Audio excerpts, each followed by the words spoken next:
Okay, good afternoon. So we are in the chemical bonding part 5. So in the last part to learn under this bridge course. Then when you come to the 11th standard, that time further we shall think what should be learned in that further thing. So in this chemical bonding part 5, okay, what we are going to cover today, it is regarding the polar and non-polar molecule. Then later regarding the hydrogen bond, then also the van der Waals interaction and metallic bond, and then coordinate bond. We shall finish. Okay, we shall finish today all these. So first of all, okay, what we have learned, let's see. Ionic bond we have learned, their properties we have learned, and how to write the molecular formula in the case of the ionic compounds that we have learned. Later, we also have learned regarding the covalent bond, its properties. Now today, let us move on to the next. That next is polar and non-polar molecule. Polar and non-polar molecules.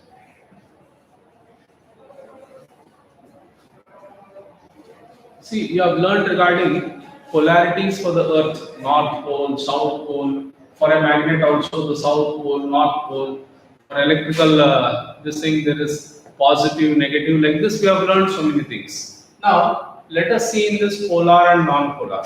Now, within the molecule also, I have told you earlier also, their S block elements, if you take, they are electropositive. Electropositive meaning electron donor. Electropositive meaning electron donor, 1 electron or 2 electron it's going to donate. And P block elements, if you take the 16th and 17th, I have told you especially 16th the oxygen family and 17th the halogen family, they are the receivers of 2 and 1 electrons respectively. So now because of this, whatever donating nature or accepting nature, because of this donating or accepting nature, so there we come across a word electronegativity. Electronegativity. So whenever there is a covalent bond, we say there is a equal sharing of the whatever electrons is there. Every atom is going to bring about 1 electron. It equally shares with the other, and there is a bond. Okay. But in this now there is going to be polar and non-polar. So when you take some atom, let's say, let us take the first one, polar. Okay, polar means pole should be there. Now let us say there is one molecule X and X. Now here these two are bonded by a covalent bond. These two X and X, they are bonded by a covalent bond. So when they are bonded by a covalent bond, here you don't find the electronegativities. You don't find, or these both are of the same electronegativity values. So they are going to equally share the electron. So here there is symmetrical distribution, we say. Whatever the distribution of electron is there, it's a symmetrical distribution. It's a symmetrical distribution of the electron between the both the X atoms. Such examples, I'm sorry, I took the opposite example. So polar, just a second. Polar means now X and Y. I'm sorry, okay, X and Y. So here in the case of X and Y, what happens? X is of one electronegativity, Y is of another electronegativity. Okay, and because of this, let us say X atom is electropositive, Y atom is electronegative. X atom is electropositive, Y atom is electronegative. So whatever electron distribution is there, it is unsymmetrical. It is unsymmetrical. So the shared pair of electron is pulled towards the Y atom more. So here you can be showing like this. Towards the Y atom, the electron is being pulled. So because of this, polarities are developed. X plus and Y minus. Such examples can be HCl.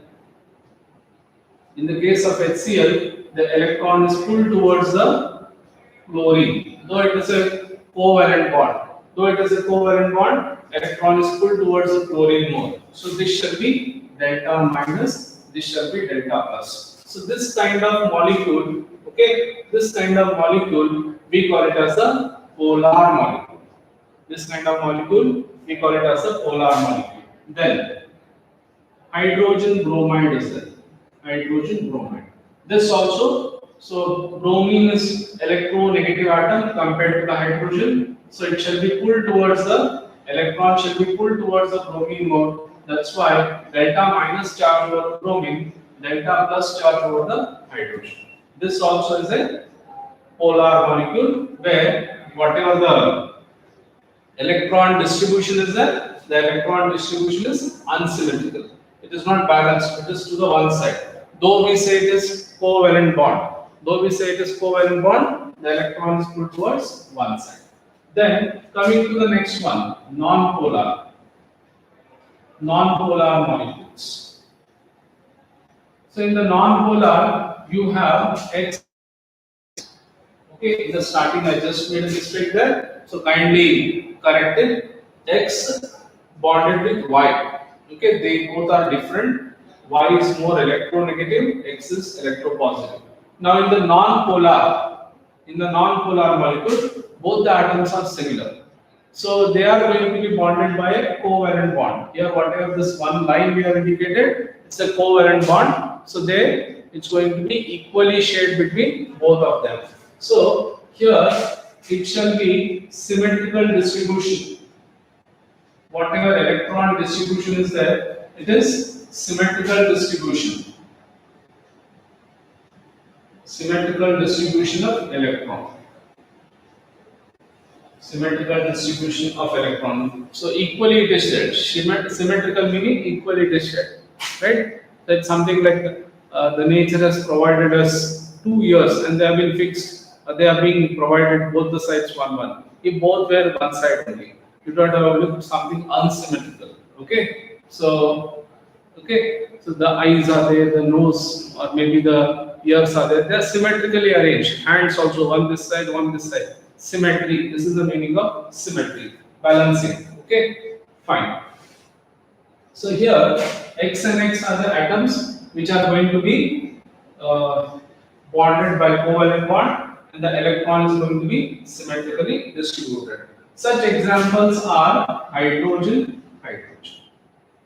Okay, hydrogen and hydrogen. Both are equally having the same electronegativity, so they are not going to give away the electron to the other one. Similarly, you take chlorine and chlorine. Between them also, there is symmetrical distribution of the electron. Then there is bromine and bromine. Okay, bromine and bromine. Then oxygen and oxygen. So all these cases, nitrogen. So both the atoms which are involved in the bonding, both the atoms which are involved in the covalent bonding rather, they both have the same electronegativity. When they both have the same electronegativity, so they are not going to shift the electron towards one side.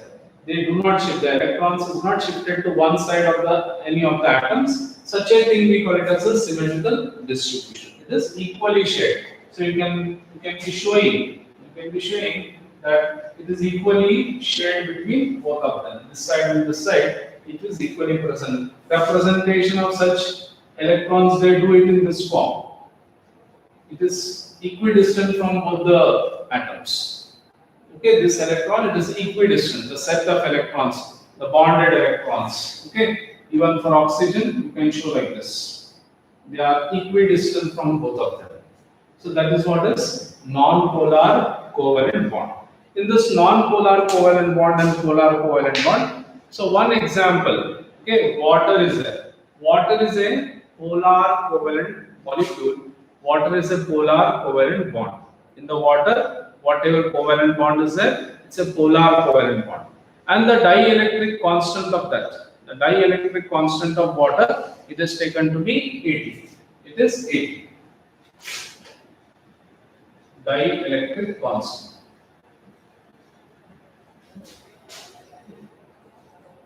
For water. Dielectric constant for water is 80. Now, what is the meaning of this dielectric constant is 80 is it has got a capacity to weaken the ionic bonds. See, you must have learned in the 9th or 10th class that water is a universal solvent. You must have learned in the 9th or 10th class, water is a universal solvent. What is the meaning of this universal solvent is it can dissolve many ionic substances. It can dissolve many ionic substances like salt, common salt, that is NaCl, KCl, okay, barium chloride, ammonium chloride, many ionic compounds it is able to dissolve because the dielectric constant of water is 80. What is the meaning of this dielectric constant is it has a tendency, okay, it shows the tendency or it shows the value of weakening, how much it can weaken the ionic bond when it is present along with the ionic compounds. Now water, when it is present with some ionic compound, say like sodium chloride, it has the capacity to weaken. It has the capacity to weaken the ionic bonds. It has the capacity to weaken the ionic bonds. So water can break the ionic bond present in the sodium and chlorine, and that's how it can break that bond also. And that water, remember, it has got the highest dielectric constant. The dielectric constant for water is the highest, and that's why it can be able to dissolve. It has the capacity to dissolve many ionic substances. When it has capacity to dissolve many ionic substances, that's why it is called as a universal solvent. Okay, the reason for that is it is called as a universal solvent. Then coming to the next one, other types of bonds are there. Hydrogen bonds, let us see the next one.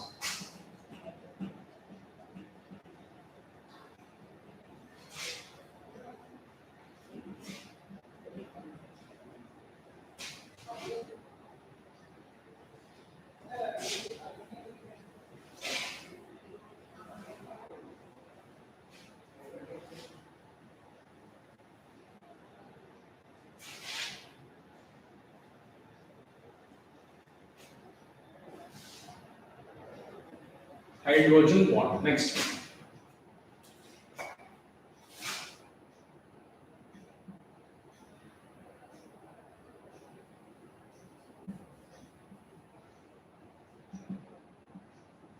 Okay. Now, what is this hydrogen bond?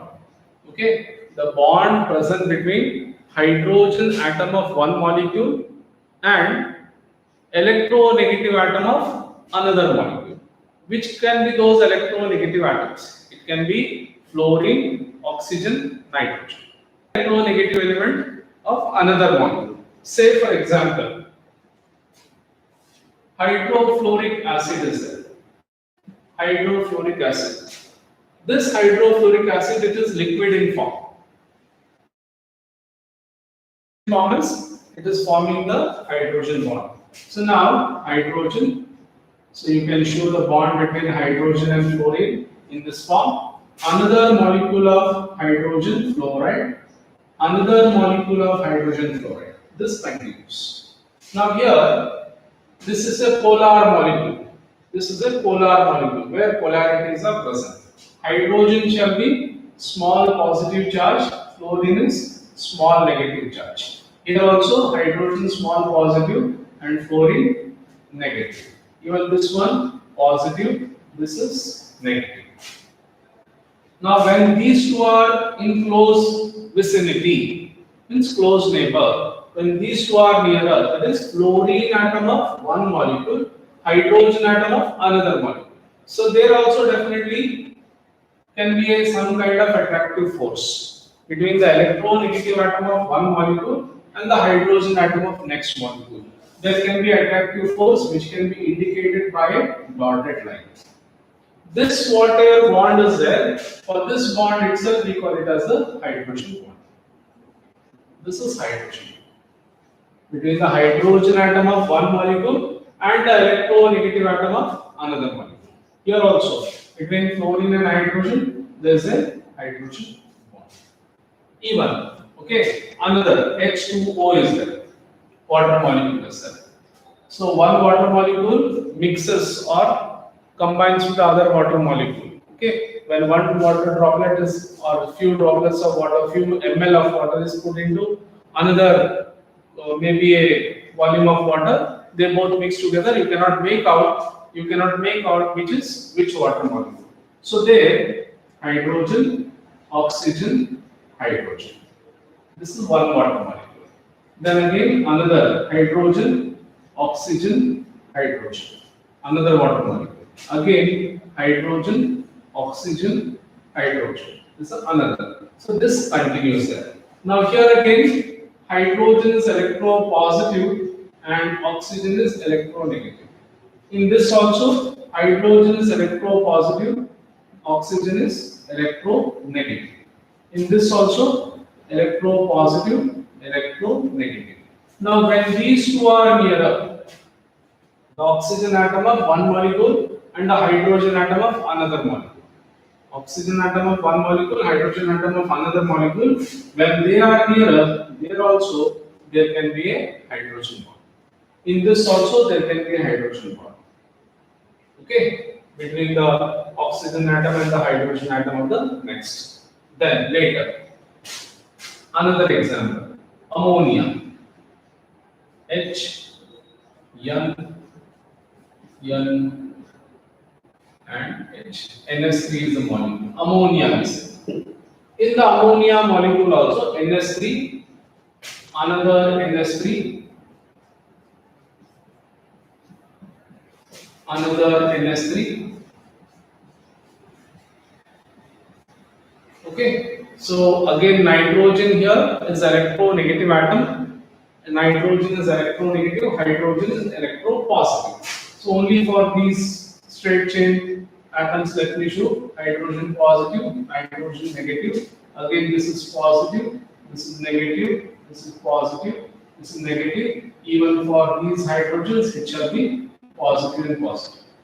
Now this continues like this. Now one molecule of ammonia combines with the other molecule of ammonia. The reason here again there is going to be hydrogen bond. There is going to be hydrogen bond. Between this also, because the electronegative atom and electropositive atom are closer, there can be a hydrogen bond. So what is hydrogen bond is? It is the bond between hydrogen atom of one molecule and the electronegative atom of another. And the electronegative atom of another molecule. And those three electronegative atoms, which are those? Okay, so those are going to be fluorine, oxygen, nitrogen. Only for these three.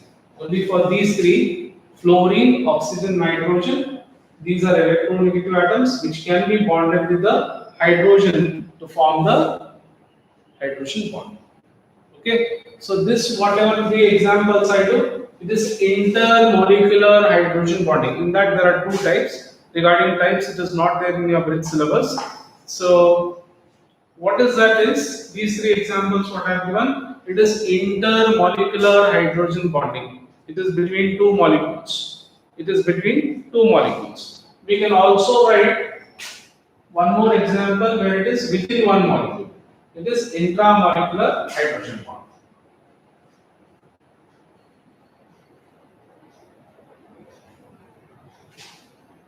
Orthonitrophenol is the example. This is phenol, this is nitrogen, oxygen, double quote oxygen. Okay, now here this is orthonitrophenol, we say. Orthonitrophenol. Now here this hydrogen and this oxygen, they are nearer and they have again positive charge and negative charge. They have again positive charge and negative charge. Between them there can be a force, okay, attractive force. And that attractive force again, it's a hydrogen bond itself. Now this example, it is called intramolecular hydrogen bond. Intramolecular. Okay, pay attention to the word intra within the same molecule. Earlier examples, these were all intermolecular hydrogen bond. Of course, don't worry, this is not there for your bridge syllabus. Okay, just a little ahead I have told you. That's all. Intramolecular and intermolecular. Fine. Going to the next one, that is van der Waals forces.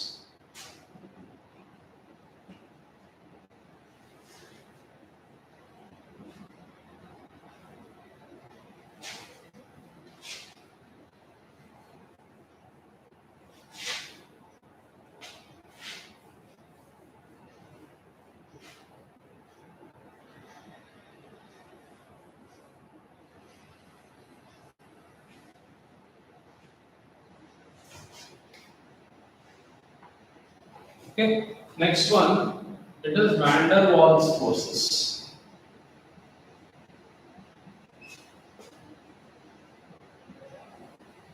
Van der Waals forces. So what is van der Waals force? You must have seen your teachers breaking the chalk piece when they are using the chalk piece in the class. Okay, why is that they are able to break the chalk piece so easily without any lot of effort? Because they are the molecules of whatever calcium carbonate and calcium sulfate are there, they are being binded by van der Waals force, and that van der Waals force is a weak force. It's a weak force. Okay, even dried woolen stick also. So if you see thin one, if it is there, you can just break it with the fingers itself. So because there whatever the binding force is there, it is weakened. So that binding force which is present between maybe atom and atom, or maybe between molecule and molecule, a weak force of attraction, that which is present between atom and atom or between molecule and molecule. For that, we call it as the van der Waals force. It's a van der Waals force. A weak force of attraction present between the atom and atom or molecule and molecule. That is van der Waals force. A graphite rod also there. Graphite rod, you can get it in any cell. The used cells are there, battery cells are there. So if all the outside covering it is removed, whatever the inside leftover thing is there, that is the graphite rod.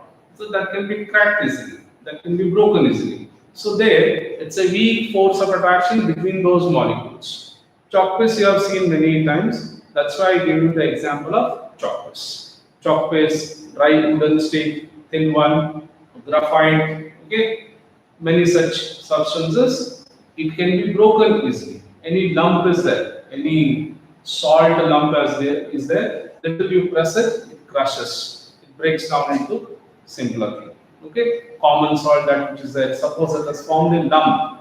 That lump will be formed because of the van der Waals force. So if it is being pressed, and definitely it crushes, and several certain particles shall be separated from one another. So those are being binded. Those are binded with one another because of the van der Waals force. Milk powder also you must have seen. If it has become tough, if it has become little hard, okay, because of the hydrated molecules. So a little opposing force, a little force is applied, and those molecules of the milk particles separate from one another. That is also because of the van der Waals force. So a weak interatomic force, or intermolecular force. A weak interatomic force or intermolecular force is nothing but it is because of the van der Waals forces. Then coming to metallic bond. Next one. Metallic bond.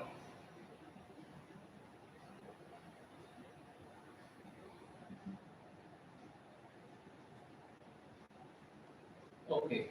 In this metallic bond, the bond that which is present between the one metal atom and the other metal atom.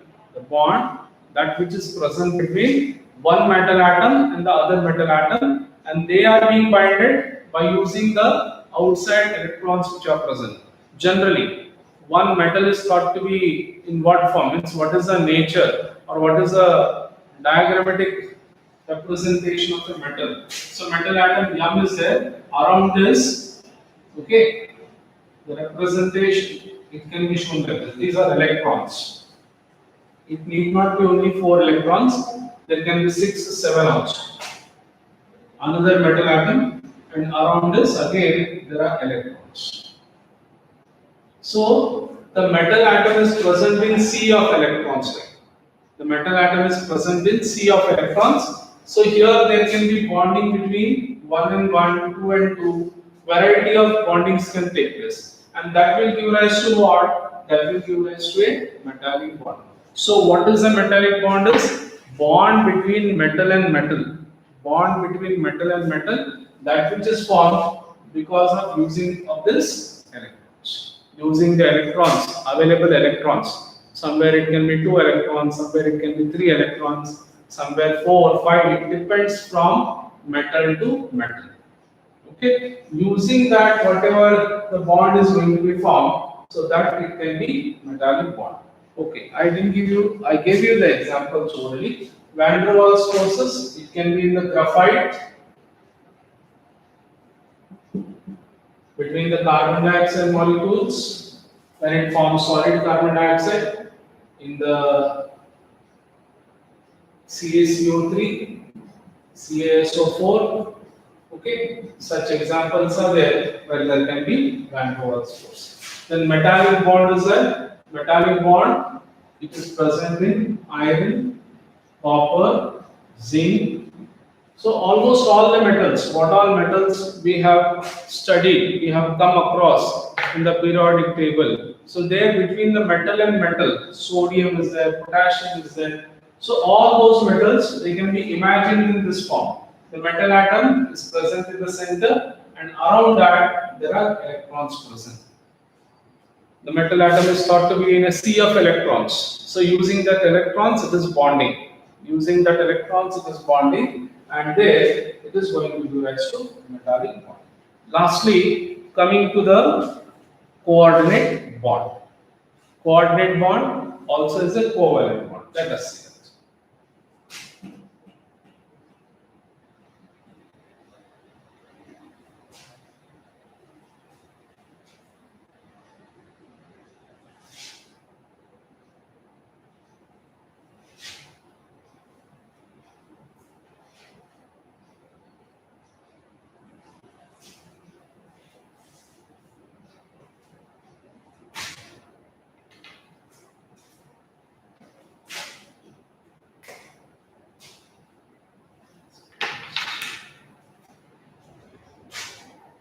Coordinate bond. In some books, it must have been also given as coordinate covalent bond. Okay, coordinate. Now, what is a coordinate bond? A coordinate bond is a type of covalent bond. Okay, coordinate bond is a type of covalent bond wherein the shared pair of electron comes from one single atom. Usually, in a covalent bond, the shared pair of electron is coming from two different atoms. One hydrogen, other hydrogen. They both bring the one electron. They share their electrons and form the bond. Chlorine, chlorine forms a bond. That's a covalent bond. Hydrogen and chlorine also form a bond. Both bring one electron there. So covalent, purely covalent, when we say, both are bringing one electron there. Both are bringing one electron, and they are forming a bond. But now, coming to this coordinate bond. So this also is a covalent bond. This also is a covalent bond. But the shared pair, whatever the electrons are going to be used for one bond formation, the electrons to be used for one bond formation, they come from one single atom. They come from one single atom. Let us see one example. That is molecule of NH4 plus. Molecule of NH4 plus. Now, the Lewis dot structure, if you write. Okay, Lewis dot structure. First of all, nitrogen, it has got 5 valence electrons. Okay, then hydrogen, each one, it has got one electron. Okay, one s1. Then there will be one H plus. H plus, when we say, there is no electron present, because already hydrogen has got only one electron. That also, when it is given away, it becomes H plus. So that time we don't put the Lewis dot structure saying that it is containing one more electron. So here for this nitrogen, for that nitrogen, let us arrange 3 electrons in this form. 3 electrons we have arranged like this. And these are going to be bonded with the hydrogen. These are going to be bonded with the hydrogen. So between them, let us show the bond like this. So each one, 3 hydrogens. Out of the 4 hydrogens, 3 hydrogens are used in this way. Out of the 4 hydrogens, 3 hydrogens are used in this way. Okay, each hydrogen has got one electron. So those will bond with the nitrogen's one electron. This is ammonia. This is NH3, that is ammonia. Later, now there is one H plus ion. Okay, there's one H plus ion which is present. At the same time, nitrogen, how many electrons we have shown? Nitrogen we have shown 5 electrons. So 3 are used here, 1, 2 and 3. Another 2 are left over. Those can be shown like this. Another 2 left over nitrogen's electrons can be shown like this. Okay, now this is in electron rich. So this is something like nucleophile they say, which has got sufficient electrons which can be used up in the formation of the bond. And that side there is H plus. That H plus is in need of 2 electrons. Okay, not only one, there are 2 electrons which are required. So what does this nitrogen and H plus do is they share. Nitrogen shares its both the electrons with the H plus ion. Nitrogen shares its both the electrons with the H plus ion. So what can happen? How can we show this bond? Is alpha and H. So this will form NH4 plus, and this is called as the ammonium ion. This is called as ammonium ion.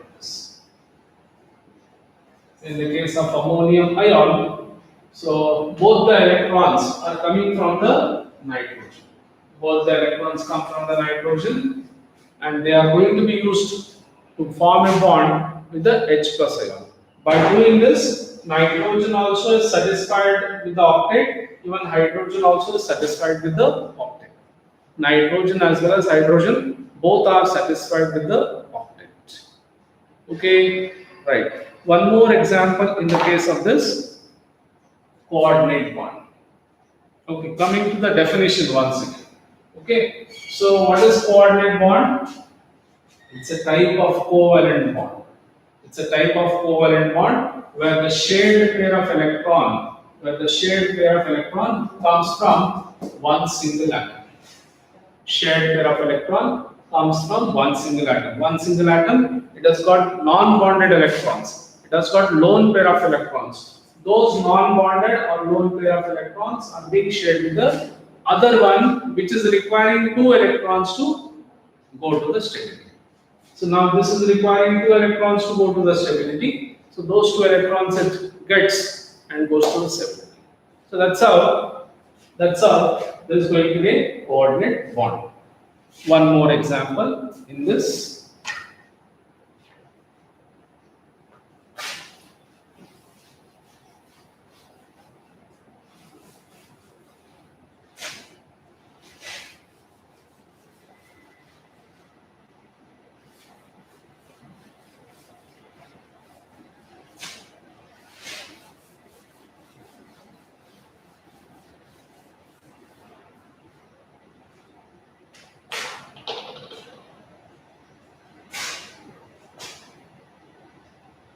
Bond between BF3 and NS3.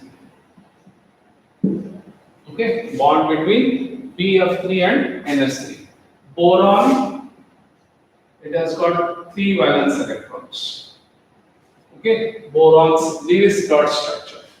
Then fluorine's Lewis dot structure.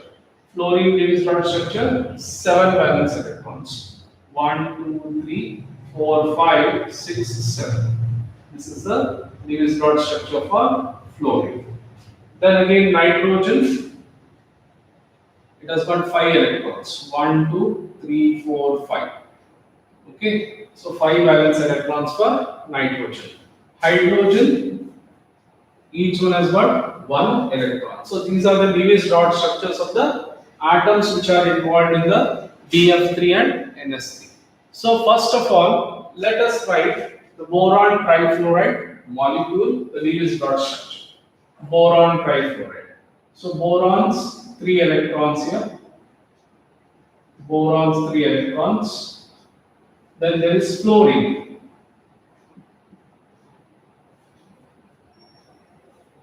Okay, so fluorine, it has got 7 valence electrons. So for this fluorine, you see 1, 2, 3, 4, 5, 6, 7.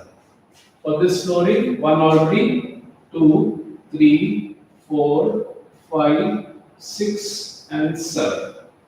For this fluorine, 1, 2, 3, 4, 5, 6, 7.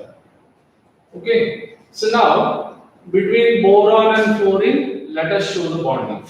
Between boron and fluorine, let us show the bonding like this. Boron trifluoride is over.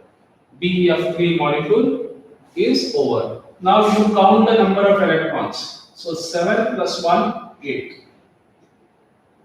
Okay, even this one, 7 of its own, and 1 here, it is 8.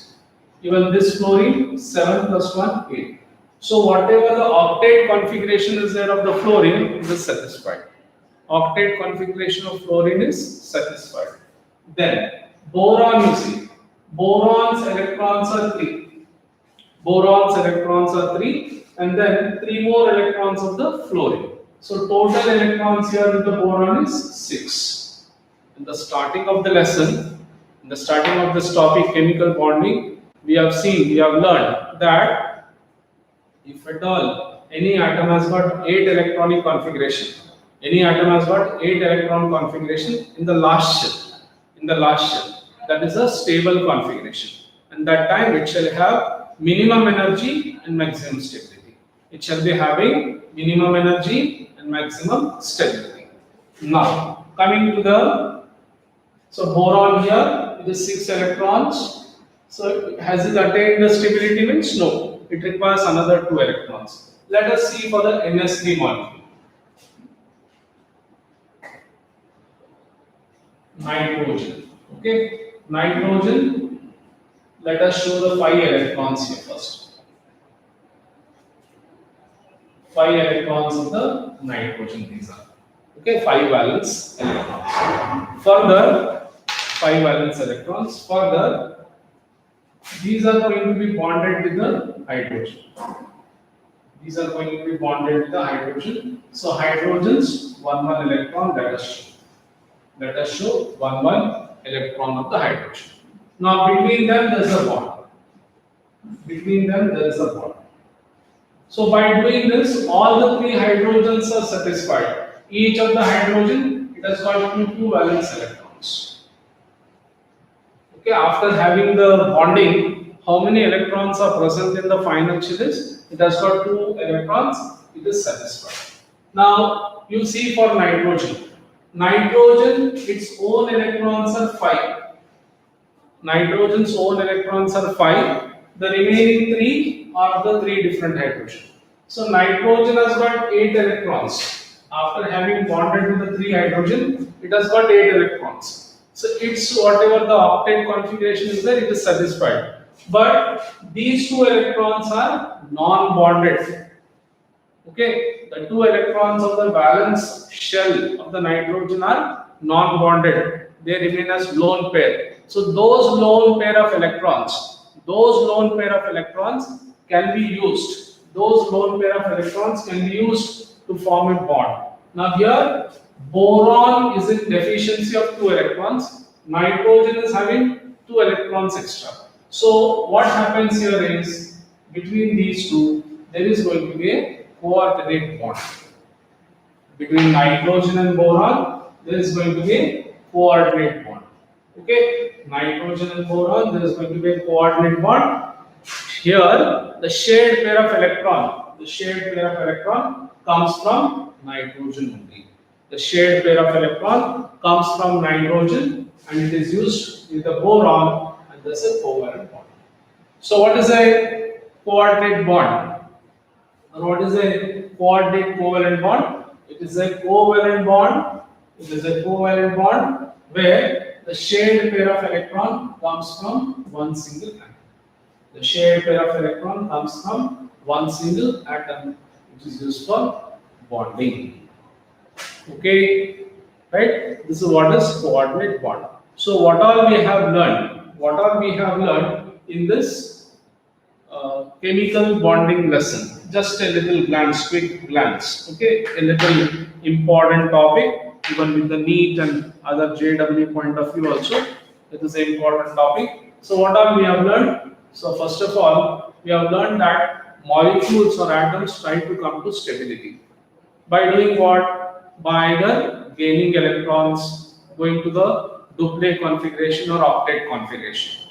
Duplet configuration meaning 2 electron system, okay, in the valence. Octet configuration meaning 8 electron system in the final shell. So duplet, octet.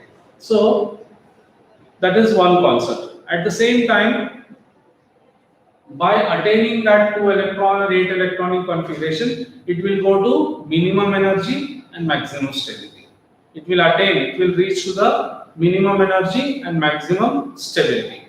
Further, okay. Then we have come across words which is valence. Valence is number of electrons in the final shell. Number of electrons in the final shell of an atom, we call it as valence. Then we have come across valency.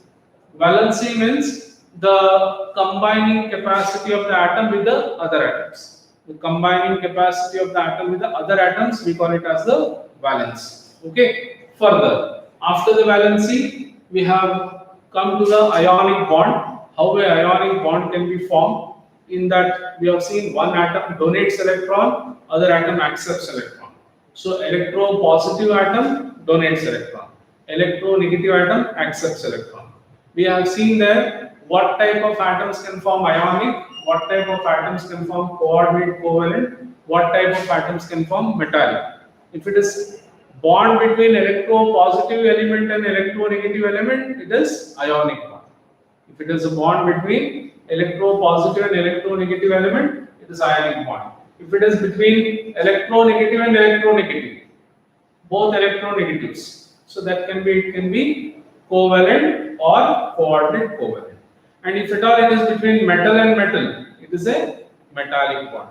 Then we have seen how to write the molecular formulae. So you should be knowing the symbol, then you should be knowing the valency or valence electrons, then the valency, the combining capacity, then you are writing the symbols of those. Cation is written the left hand side, anion is written the right hand side. Below that we write the valencies of them, then we cross those valency, then you get the molecular formula. If it is polyatomic ion, so whatever the number of ions are there, after the bracket we mention the number of ions which are present. We balance them. What we do in writing the molecular formula is we are balancing the positive and negative charges.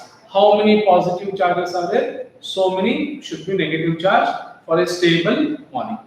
So writing of molecular formulae we have seen, then ionic bond properties we have seen there. Okay, so they are solids and they are conducting when they are going to be the aqueous form. Then certain other properties are soluble, they are soluble in water, all that we have seen. Then we have come across covalent bond, the previous class. So in the covalent bond, what kind of atoms can take part in the covalent bond? What kind of atoms can take part in the covalent bond, that we have seen. So later there is going to be the properties of covalent molecules. Properties of covalent molecules we have seen. Then we have also learned regarding covalency. Covalency means the number of pair of electrons which are used up in the bonding. So somewhere covalency is 1, somewhere 2, somewhere 3 and so on. Further, after that we have also seen regarding polar covalent bond and non-polar covalent bond. Polar covalent bond is formed when the atoms involved are two different: hydrogen, chlorine, hydrogen, bromine, oxygen, hydrogen. Like this, two different kinds of electronegativities are there. They will give rise to polar bond. Non-polar means same kind of atom should be present: chlorine, chlorine, hydrogen, hydrogen, oxygen, oxygen. Like this, if it is there, it will give rise to non-polar covalent bond.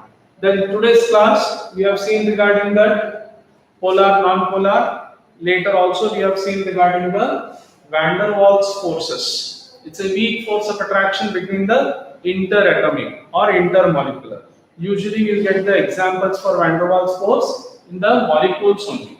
Molecules it is more, atoms it is less. Calcium carbonate, graphite, carbon dioxide, so many things we have seen. Even between the molecules of water when it is forming ice. Okay, so there is going to be hydrogen bond, later it shall be van der Waals forces. Okay, that is regarding one. Then later we have seen regarding metallic bond between the metal and metal. Whatever the sea of electrons are present around the metal atom, so those are used up in forming the bond with one another. So that is metallic bond. Later, in the last we have seen today, coordinate covalent bond. Okay, so here it's a type of covalent bond. It's a type of covalent bond where the shared pair of electron, comes from one single atom. Where the shared pair of electron comes from one single atom. For that we call it as a coordinate covalent bond. So these are the very, very basics of the chemical bonding which you need to know in order to, when you come to the 11th standard, things become easy. We shall be learning more deep regarding these when you come to the 11th standard. Okay, with this, the chemical bonding topic is over. I think the next class I shall start with the organic chemistry, and then if the time permits and other things are there, we'll see that one more topic of the redox. Okay, thank you. Learn well. So this full topic shall be there. One more thing. This whatever Sunday class, the test is there for you. The chemical bonding full topic. Last week I kept it up to some ionic bond and certain things, but this week remember the previous week and this week's. The previous week's whatever the topics or the subtopics I have completed, and this week what I have done, together the whole chemical bonding lesson is there. The full chemical bonding lesson shall be there for the test. Okay, so thank you. Good afternoon.